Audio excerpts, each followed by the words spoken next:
Just moments ago, there was a conversation underway between, well, Trump, it's actually still going, but we have some of the latest for you on his discussion with Volodymyr Zelensky of Ukraine and the effort to end the Russia-Ukraine war very much underway. Trump spearheading this.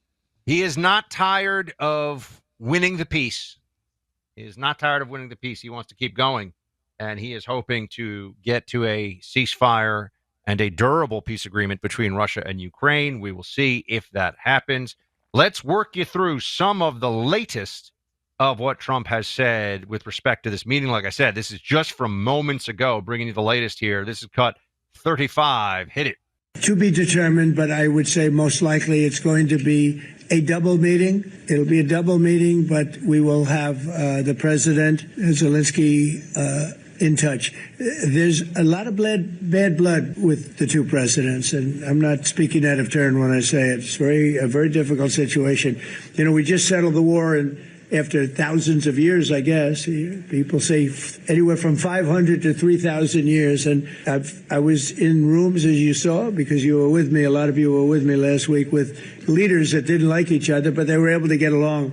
These two leaders do not like each other, and we want to make it comfortable for everybody. So one way or the other, we'll be involved in threes, but it may be separated.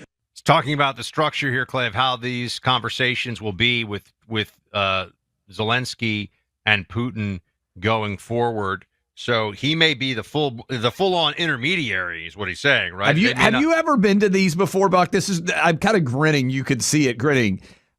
Trump as the mediator is actually, if SNL did decent skits anymore, Trump as the mediator going back and forth between Zelensky and Putin would actually be a opportunity for great comedic skit-making possibilities. Because if you've ever been to a mediation, some of you may have been through divorces. That's awful. A lot of times they are mediated. I did mediations back in the day when I was a lawyer. I've never been the mediator. But basically, if the two parties are really angry, one party's like, I hope they die. And I hope they, every minute they wake up for the rest of their life, their first thought is how much they got screwed by me. You go tell them that.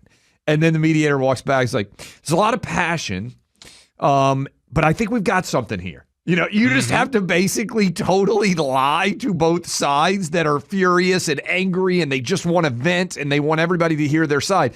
So the idea of Trump as like the, really thoughtful, okay. And then he goes back and he just lies, to try to make the two parties seem like they aren't as far apart as they actually are in an effort to ultimately bring them together is very comedically entertaining. But that's where we are. I think Zelensky and Putin hate each other, as you could well imagine. And Trump now has to somehow be the bridge of across that river of discord and animosity. And what is funny about it as well is this is the exact opposite of what most people in legacy media see Trump as. But I think he sees himself as someone that can be a bridge to diplomacy. And so that's where we are. And I'm kind of laughing just thinking about Trump as the ultimate adult in the room trying to mediate this very serious disagreement, which has frankly cost hundreds of thousands of lives on both sides. And he's the adult. And he's the one who's going to be trying to tamp down the emotion as opposed to being the emotional sort of lightning rod, as he often is in many other different political disputes. Well, I think this also speaks to the way these two leaders feel about each other and the trust or lack thereof that exists between them. This is Zelensky saying that he wants security guarantees if he's going to meet with Putin. Play 36. I think we need to sit and speak. The second point, we need ceasefire. Even now, you see in the Middle East, it's very difficult to hold ceasefire. Everywhere, in every war, it's very difficult. We want peace. Putin doesn't want. That's why we need pressure on him. We will speak with President today what we need. We understand what we need to push Putin to negotiation table. And as I said previously, so we are ready to speak in any kind of format, bilateral, trilateral, doesn't matter. Matter just peace. This is important.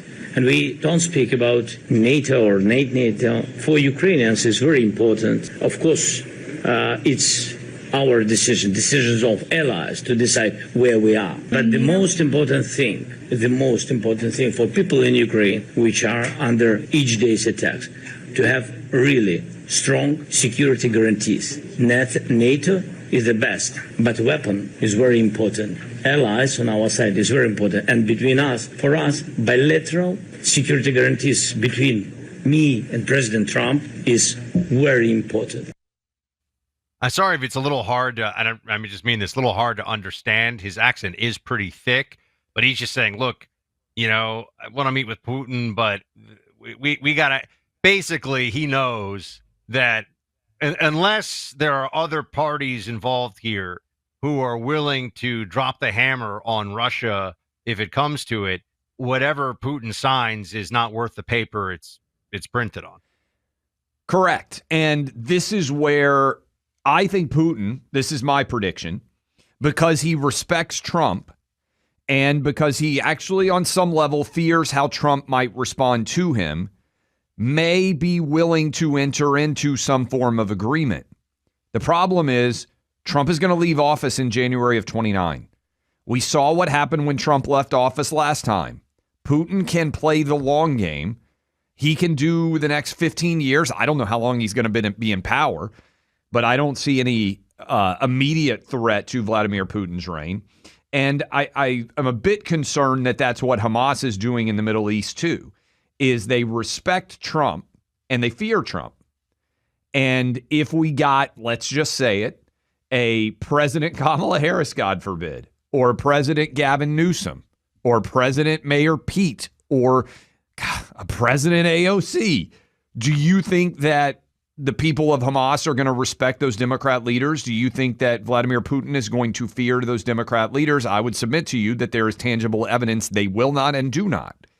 And so is there a concern? I think that Zelensky is correct to point this out, that we may get a short-term peace agreement, but as soon as Trump is out of office and there is a perception of weakness again, it's taken advantage of. Let me also point something else out about this, Buck, that I think is super interesting.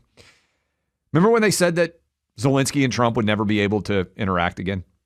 Wasn't that long ago that we had the couch meeting with J.D. Vance and everything kind of came undone on the minerals rights agreement, and everybody just said, oh my goodness, how is this ever good? And now their boys, Zelensky showing up in the black suit, they're sitting there side by side. The media very often takes Trump as if what position he adopts in the moment is going to exist forever, when Trump as a negotiator has shown throughout his entire political career that he is willing to adjust on a regular basis. And let me also play this cut. It's one thing to talk about security guarantees. We talk about military force, which certainly Putin respects. We're not going to put boots on the ground, but economic force is a reality too. If this is true, then this is a really significant announcement that Trump just made in the Oval Office. Cut 37, he says India is done buying Russian oil and gas. Let's play that. Well, India is not going to be buying Russian oil anymore. And Hungary is sort of stuck because they have one pipeline that's been there for years and years and years, and they're inland. They don't have sea. And I spoke with the very great leader of Hungary, and they are, it's very hard for them to get oil. I understand it. Hungary's in a very interesting position because they can't have ports. They're surrounded by land. So we'll see what happens there. But India will not be buying oil from Russia. And they've already de-escalated, and they've more or less stopped. They're pulling back. They bought about 38% of the oil, and they won't be doing it anymore. Okay, if that's true, Buck, then we talked about this earlier in the week, and I don't think it's gotten enough discussion. Russia has sanctions against its ability to sell oil and gas. One of the primary ways they have gotten around those sanctions is by selling at a reduced cost to India, and then India marks the oil and gas back up to real rates and acts as effectively as a middleman with a guaranteed profit, which, hey, heck, a lot of you out there that are business people, you're like, man, I'd like to get that deal. Buy the oil and gas at a reduced rate, know you have a huge market for it to mark up, and all you basically have to do is transfer ownership. It's a default, clear revocation and an avoidance of the oil and gas tariffs. And so if this is true, if India, which has basically been the default market for Russian oil and gas, is truly not going to buy it anymore, then this would start to put some economic power and restrictions on Putin.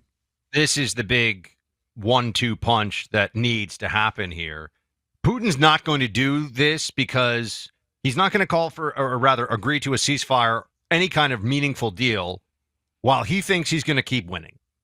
Right? While he thinks that the situation on the battlefield and for Russia is beneficial to keep this thing going. And he clearly believes that as of now, or has believed that up to this point.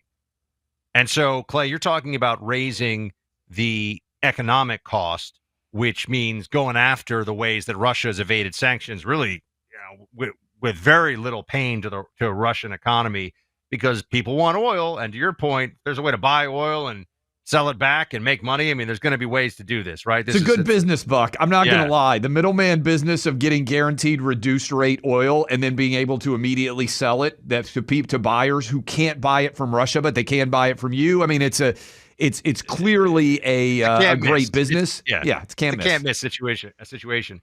But that's step one of this. The next step would be, okay, beyond the economic, maybe we just got to let Russia know that Ukraine's now got stuff that they can really hit Russia with, including in the Russian interior.